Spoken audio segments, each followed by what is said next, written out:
I am Maria Delrosario, and I am currently 57 years old. Oh, I reside at Anchorage, Alaska. My son is currently 17 years old, and he is in transition from high school to supposedly college, but he is not in a diploma track. So he's going to an adult community transition program after graduating this year. My experience, it's a journey. My son was formally diagnosed when he was 2 years old. But prior to that, there has been some things that are not normal as compared to his older brother that we have been noticing. And so the pediatrician said that, children have different developmental milestones. And so we waited, but at 2 years old, we did ask that he be formally diagnosed because we had a hunch it was already autism or maybe something else.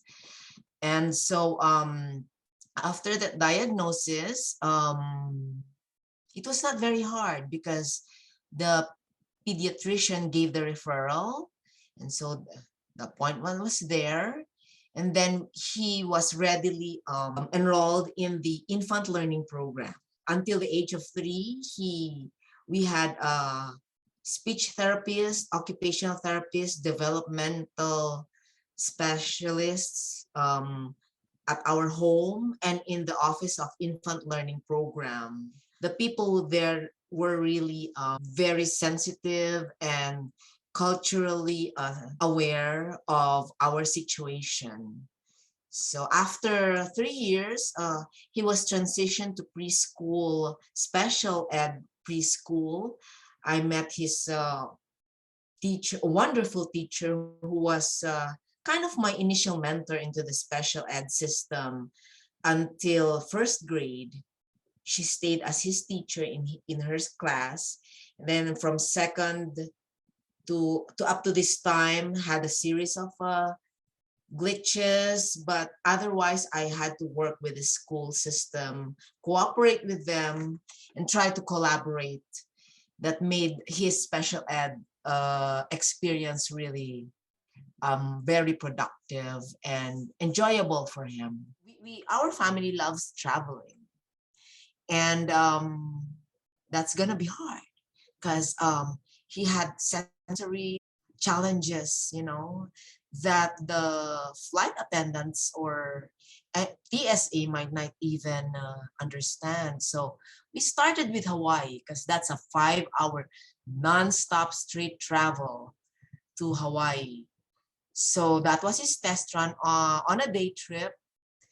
And we loaded up with iPads and coloring books and stuff, guidance from the teachers, and it was successful. And he's gone to 16 states and 3 continents. In our family life, it took apart a lot of time and effort. We, um, I guess most special ed families, it's the mother who is the primary caregiver. And that for me, I had to psych myself that I have to be strong, resilient, flexible, patient. That's not very easy to come by. Took years, maybe even up to this point.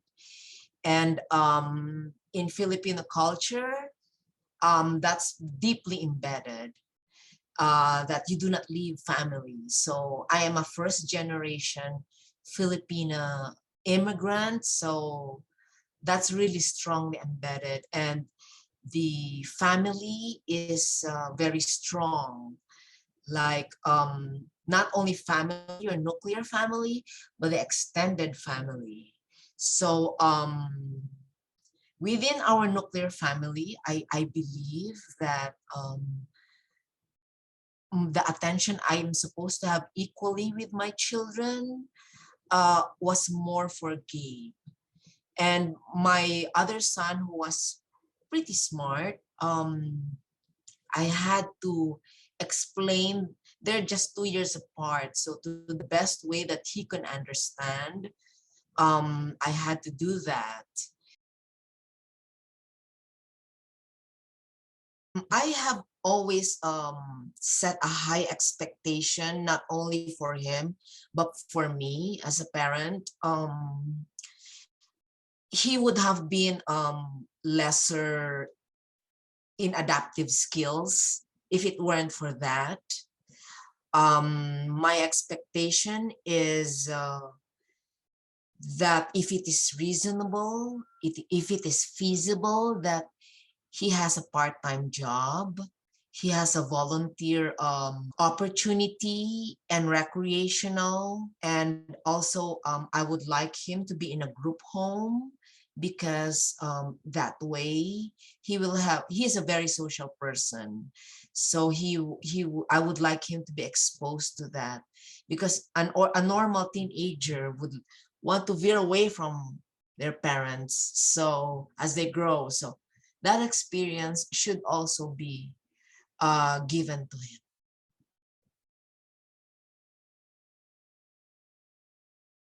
him.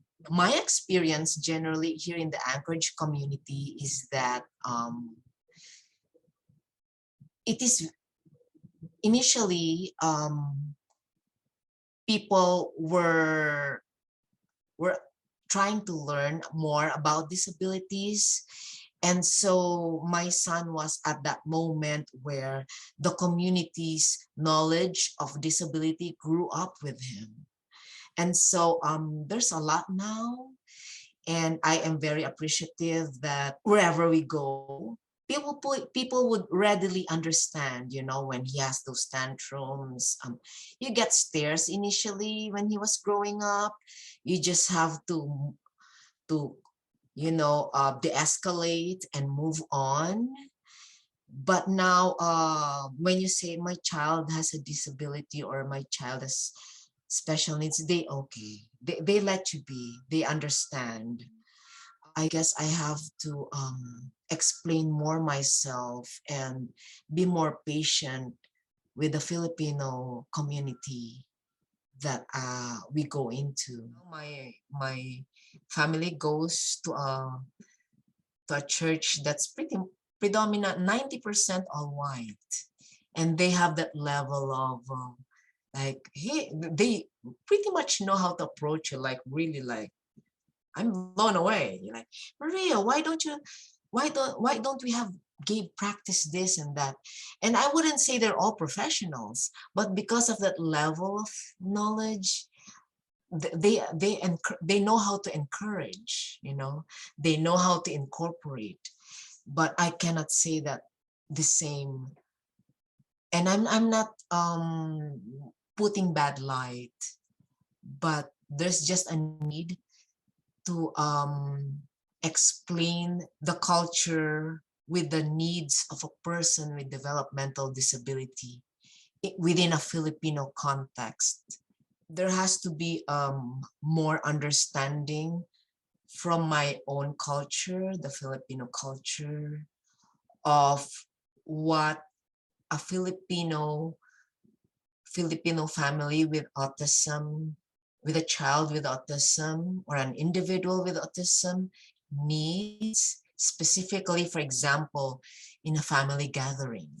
Because disabilities in the Filipino setting is much unlike here in America, where you have all the tools, whether it's push, written, verbal, electronic, and so having a traditional external family, you have to kind of handhold them and have them see our experience. It's if you give it theoretically, doesn't fly much, and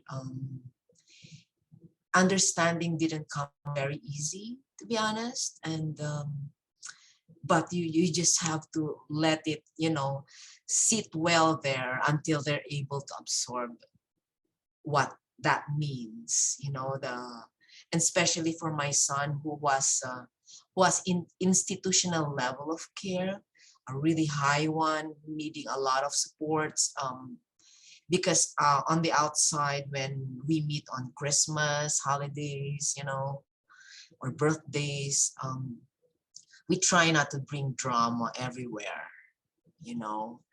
Um, so it looks like things are doing fine, but in the household, it's gonna be a different story. So you also have to give them snippets of that level. When my family and I went back to the Philippines, there's the word autism is out there, you know, but I think the preconceived notion on the disability, I'm not sure how it's molded. There were difficulties, again, uh with gatherings, with the stimulus, because it's a very uh populated nation, the place you have to bring the accommodations that you had acquired here in order for him to suit the environment in the Philippines, and I'm very, very grateful for that.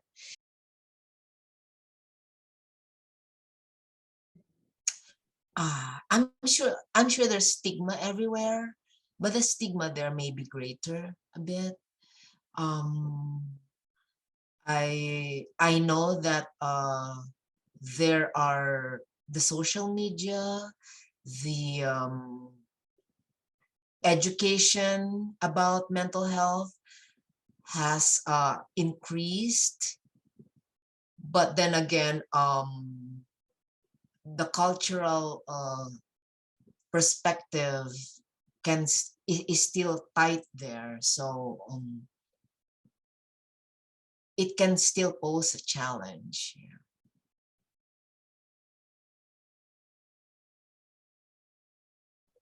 Not all of them, but they ask, and sometimes, as a parent,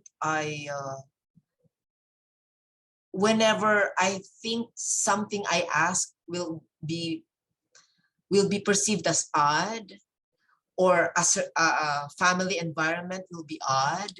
For example, there's gonna be a family reunion, so I educate the provider already, or even the food. Sometimes it's different because it's cultural, or the language, because I teach myself, hey, this is lolo, is grandpa, or nanay, mom. So those stuff, I tell the provider too. I help educate them, and there are some things that you do daily you may not be aware of, but the direct service professional might be confused. So as a parent, just let them know what that means. So sometimes it's also hard from the provider's perspective to ask the right questions. Feel free to ask questions that are culturally, like, is that culture or what? And the food was the main thing for Gabe, because my son has Filipino food. Sometimes it might smell weird, so I let the providers know that. And I assure them that, hey, if like, I don't like the smell of that, then let us know, and we won't be offended. You have to reassure them, and then you can collaborate on ways to stuff. Yeah.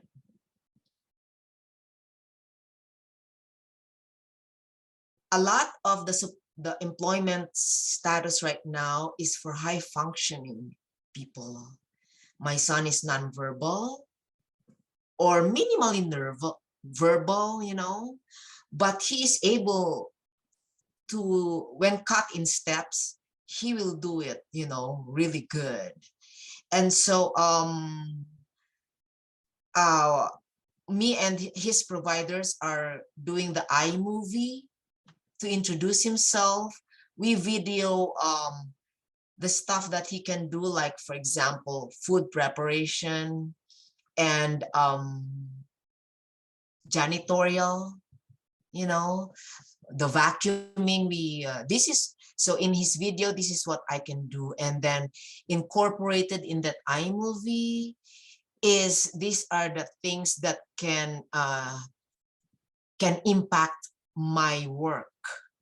Like this, like the constant, when he starts getting anxious and bites his palm,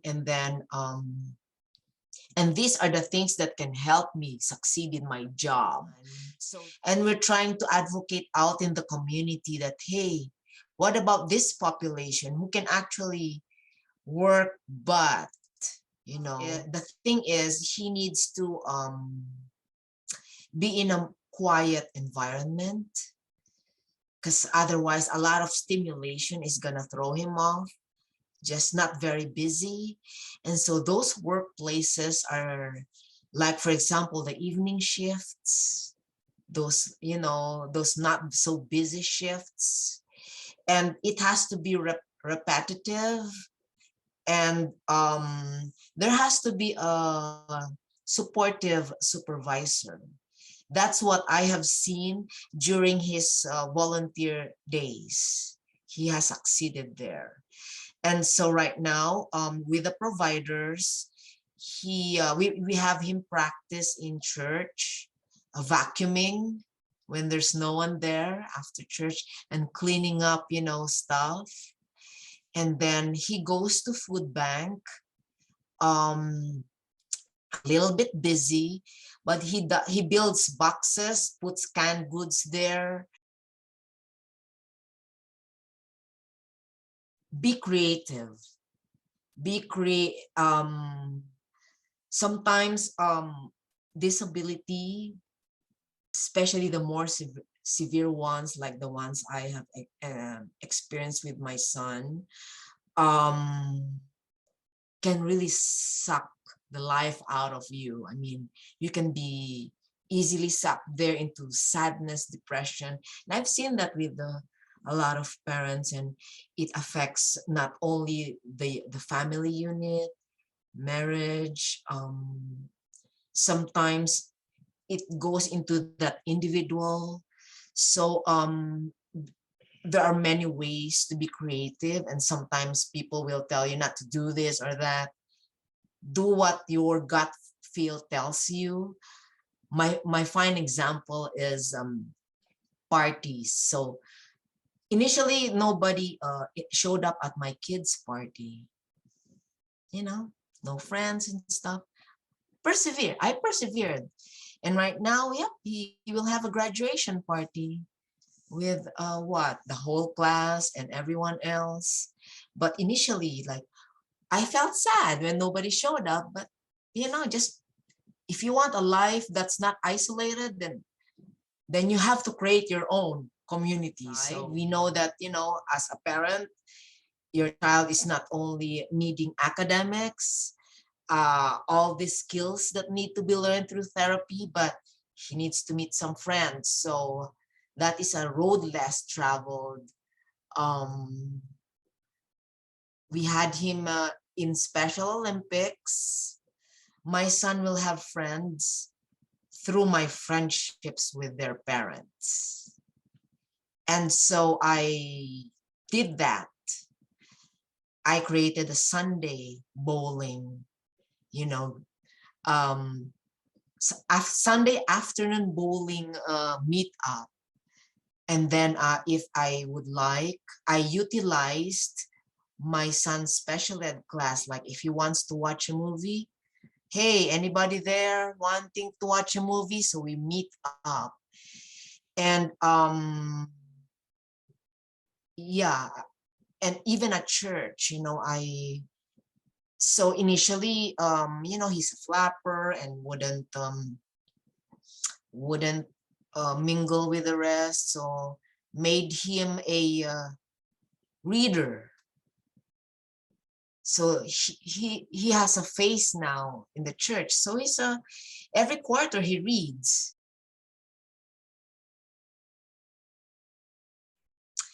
Ask them. I mean, I know most of the providers are overworked. Doctors are busy. I was very fortunate to have a pediatrician who really took time, but you know, it's there are some professionals who are just so busy, or it's not in that personality. So either you approach them and let them know what you need, or um, the providers can ask, you know, what is the best way to support you at this time. Whenever I check on your son, what would you like me to ask from you? And then for the parents, you gotta coach your son too, or your daughter, because that's what I did too. Because you know they're not gonna be kids forever. With the direct support staff,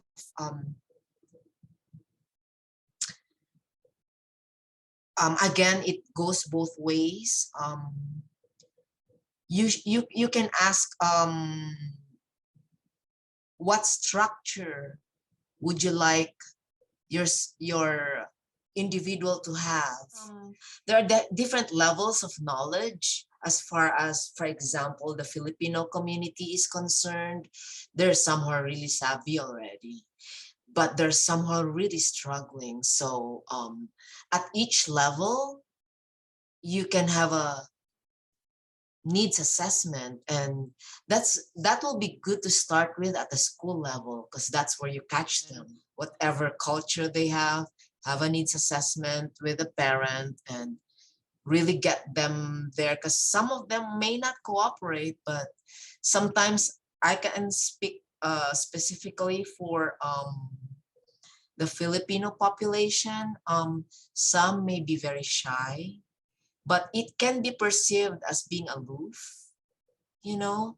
So maybe ask someone, another Filipino who has gone through some of those paths, to reach out to that one so the needs assessment can be done. Meaning, most professionals might not have the time, but because there is someone with that individual or that caregiver who will be there and handhold them, then they will be able to express more. And then sometimes, but very rare, encourage them to write what their thoughts are, because sometimes they might hesitate, or you know, they can email, maybe, you know, they might be able to express better that way. For those who are more savvy, is like, for example, with me, I guess I would consider myself savvy already, because I've utilized a lot for my son as far as resources can go. I would have loved the provider to ask me, hey, and my son's providers have seen me put a lot of effort for my son. And so, not to brag, but to say, this is gonna be a long journey, Maria. So what supports will you need to sustain you through this long journey? I think that's gonna be that's not only in Filipino culture, but you know, for those parents who are really out there and advocating, and you know what I'm saying. Because sometimes in the middle of that, yeah, that's barely us. You collaborate actually with the parent, activities for the child. Um, if it's they have resources out there, you can collaborate the budget, because it will cost money. You know, is there anyone in your family you can bring with, and all those ROIs can easily be signed, who can help you tell us more of what's going on in your family, with your individual, or who can help you, who can be with you as you go through this, as we go through this, through your son's autism. I was a little bit shy at first to ask help, or get those services, or use the grants fully. So looking back now, I would utilize that so that I can improve myself too. I am involved with a developmental disability vision here in Alaska. Of course, the vision is to make it person-centered, and it allows the gifts of people with disabilities flow through the system, and it is professional, good, high-quality services. I am currently involved. I did initiate the Disability Pride, which occurs every July in the state, in 4 areas of Alaska, 4 cities of Alaska. And then I also I'm slowly building up inclusion of disabilities in churches, because there are a lot of opportunities for individuals to be supported by these organizations, whatever specific religion it is, um, the interfaith organizations. Things. I'm a land fellow as well. One of the things I wanted to work on is most of the things out there for disabilities, mental health, caregiving is for women. Men are different. I mean, they're more action stuff. Throughout my work and my interactions in the community and school, the fathers are not there. And so I hope that there will be more programs, opportunities that men shine as well, so that they are inspired, to help out with their individuals with disabilities, and for those men who have shined, inspire more, so more of your tribe will be able to be with to walk with the women